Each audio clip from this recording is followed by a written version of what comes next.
मनुष्य के बर्बादी के 7 कारण जान लिया तो जिंदगी में कभी भी दुखी नहीं रहोगी। तो आइए दोस्तों, श्री कृष्ण भगवान ने स्वयं गीता में क्या कहा, यदि आप इसे जान लेते हो तो जिंदगी में हमेशा सुखी एवं आपका परिवार शांति बना रहेगा। तो आइए जानते हैं वो कौन से 7 कारण है जिससे मनुष्य अपना जिंदगी को बर्बाद कर देता है। दोस्तों, मनुष्य के बर्बादी का पहला कारण है कि मनुष्य को कभी भी लोभ लालच में नहीं पड़ना चाहिए। कहा जाता है कि लोभ ही पाप का जड़ है। जो भी व्यक्ति लोभ और लालच करता है उसका जिंदगी बर्बाद हो जाता है। और अगला कारण है दोस्तों क्रोध है। क्रोध मनुष्य को कभी नहीं करना चाहिए, क्योंकि दोस्तों क्रोध इतना खतरनाक चीज़ होता है जो किसी को नहीं छोड़ता। यदि कोई भी व्यक्ति क्रोध के आवेश में आ जाता है तो वह व्यक्ति अपने से बड़ों को इज्जत नहीं करता है, अपने गुरु को अपमान कर देते हैं, अपशब्द कह देते हैं।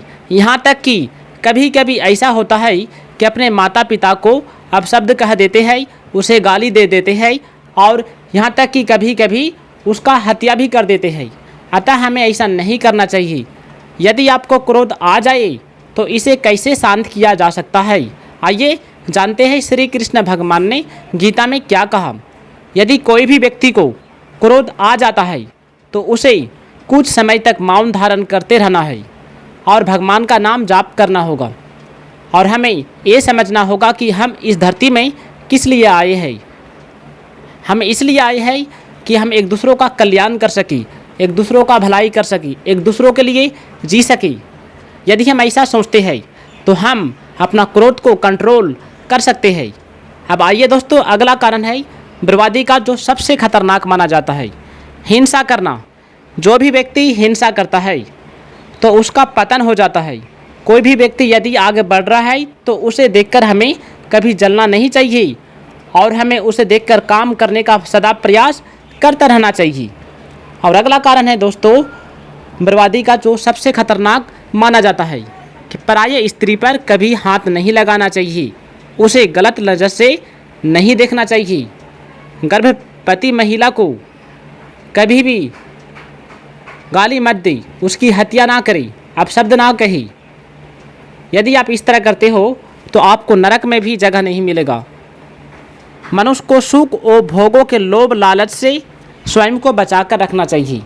अपने मनुष्य जीवन को सार्थक बनाने के लिए सदैव प्रयत्नशील रहना चाहिए। भगवान श्री कृष्ण कहते हैं, संसार का काम करते हुए भी जब सब संसार भगवान का ही है तब संसार का काम भी भगवान का ही काम हुआ। इसे भगवान की प्रसन्नता के लिए ही करना है। ऐसा भाव रखने से वह काम सांसारिक होने पर भी भगवान का ही हो जाता है। भगवान श्री कृष्ण कहते हैं, मनुष्य का कर्म करने का जैसा जैसा स्वभाव बना होता है उसके अनुसार ही परमात्मा कर्तव्य कर्म करने की आज्ञा देता है। परमात्मा परमाणु से भी छोटा होता है, उन्हें मन बुद्धि द्वारा नहीं पकड़ा जा सकता। जो संसार में ममता आसक्ति कामना करेगा उसे लौटकर संसार में आना ही पड़ेगा।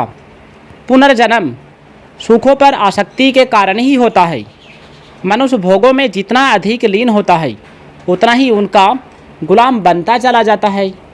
भगवान श्री कृष्ण कहते हैं, निष्काम यानी कि बिना इच्छा भाव प्रकाश है और सकाम इच्छा सहित भाव अंधेरा है।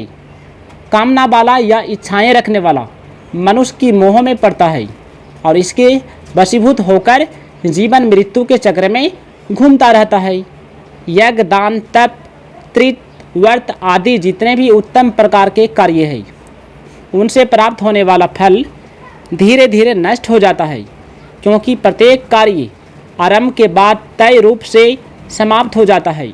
इस समाप्ति के साथ ही उसका पतन, उसका फल भी समाप्त हो जाता है। नाशवान पदार्थों के संग्रह और भोगों में फंसा व्यक्ति परमात्मा के वास्तविक स्वरूप को नहीं जान सकता। नो जानने की यह चाह नो तो भगवान ने दी, नो प्रकृति नहीं, नो यह किसी कर्म का फल है, बल्कि व्यक्ति ने परमात्मा से विमुख होकर स्वयं ही ग्रहण की है, इसलिए इसे वह स्वयं ही मिटा सकता है।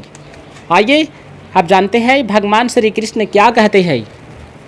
हमें खर्च उतना ही करना चाहिए जितना ज़रूरी है। हमें खर्च हद से ज़्यादा नहीं करना चाहिए दोस्तों, लेकिन कंजूसी कभी नहीं करना चाहिए। भीतर से रुपयों की गुलामी निकाल दो। रुपये आप पास में रखो, नो रखो, ज़्यादा रखो, थोड़े रखो, कोई आग्रह नहीं, परंतु उनकी जो दास्ता है गुलामी है, यह गलत है। आप परमात्मा के चेतन अंश हो और चेतन अंश को रुपये दास बना ले, यह बड़े दुख एवं आश्चर्यचकित बात है। इस वास्ते उनके दास न बने और प्रभु के चरणों का आश्रय ले तो सदा स्वतंत्र हो जाओगी। अतः इस पराधीन से छूटने का उपाय है कि हम स्वीकार कर लें कि हम भगवान के हैं और भगवान हमारे हैं। संसार हमारा नहीं है और हम संसार के नहीं हैं, परंतु जो भी सांसारिक चीज़ों, शरीर, धन, विद्या, बुद्धि, बल हमारे पास है, सब संसार की है, सेवा के लिए है, अपने लिए नहीं है। लेना किसी से कुछ नहीं, देना ही नहीं। अतः भगवान के चरणों की शरण होकर अपनी कहलाने वाली सामग्री, शक्ति तथा सामर्थ्य से सबकी सेवा करें, जिससे हम स्वाधीन हो जाएं। राम राम राम, हरे राम कृष्ण कृष्ण हरे हरे। आइए जानते हैं अब श्री कृष्ण भगवान ने गीता में सबसे बड़ी बात क्या कहते हैं। भगवान श्री कृष्ण कहते हैं, जो लोग किसी के सामने नम्र नहीं होते, झुकते नहीं, किसी महापुरुष के सामने आने पर भी नमस्कार नहीं करते, किसी के सामने मजबूरी में झुकना पड़े तो भी अभिमानपूर्वक झुकेंगी, ऐसे लोग स्वयं को सर्वश्रेष्ठ समझने की भूल में होते हैं और ऐंठ अकड़ में रहकर आसुरी प्रकृति के बने रहते हैं। अच्छे लोग भगवान पर निर्भर रहते हैं और बुरे लोग अहंकार, हठ, काम, क्रोध आदि के सहारे रहते हैं। भगवान श्री कृष्ण कहते हैं, मनमाने ढंग से जीवन यापन करने वाले मनुष्य जीवन के अंत समय में घोर कष्ट भोगते हैं और निश्चित ही नरक में गिरते हैं। बुरे लोगों को कहीं भी गुण नहीं दिखता, वे सब और दोष ही दोष देखते हैं। वे स्वयं को दुखी रहते हैं और इसलिए दूसरों को भी दुखी देखना चाहते हैं।